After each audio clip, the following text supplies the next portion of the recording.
গবেষকরা বলেন প্রার্থনা বা দোয়া এটা হলো সৃষ্টিকর্তার সাথে সংযোগ স্থাপন করা, নিজেকে তার কাছে আত্মসমর্পণ করা, কৃতজ্ঞতা প্রকাশ করা এবং সৃষ্টিকর্তার কাছে কিছু চাওয়া।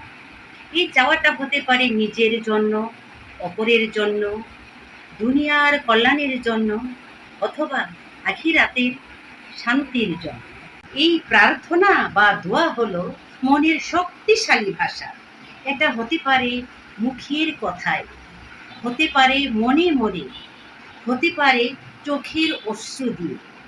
এটা ব্রেনকে শান্ত করে, মনকে সৃষ্টিকর্তার দিকে মনোযোগী করে তোলে। এটা একটা পবিত্র ও ইতিবাচক পরিবেশ ক্রিয়েট করে, যা নেগেটিভ চিন্তাকে দূরীকরণ করতে দারুণভাবে সাহায্য করে। এই প্রার্থনা বা দোয়া উত্তম ফল দেয়। নিয়মিত এটা করলে মন ও ব্রেনে পজিটিভ প্রভাব ফেলে। ব্রেইনে নতুন নিউরাল পাথ ক্রিয়েট হয়। এর ফলে ব্রেন ওয়েভ বেটা থেকে আলফাতে যায়। অনেক সময় আলফা থেকে থেটাতেও যেতে পারে। আর এই আলফা হলো ব্রেনের এমন এক ওয়েভ বা তরঙ্গ যা আমাদের সাবকনশিয়াস মাইন্ডকে প্রোগ্রামিং করার জন্য উপযুক্ত সময়।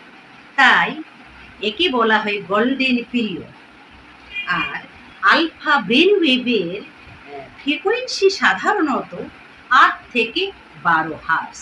দোয়া বা প্রার্থনা অর্থাৎ প্রেয়ারের সময় আমাদের বডিতে ডোপামিন ও সেরোটোনিন নামে হ্যাপি হরমোন রিলিজ হয়, যা আমাদের ব্রেইন ও মাইন্ডকে দারুণভাবে রিল্যাক্স দেয়। হিউম্যান বিংয়ের জন্য এই প্রেয়ার হলো অতীব জরুরি। ভালো থাকতে হলে প্রেয়ার করুন, জীবনকে সুন্দরভাবে উপভোগ করুন।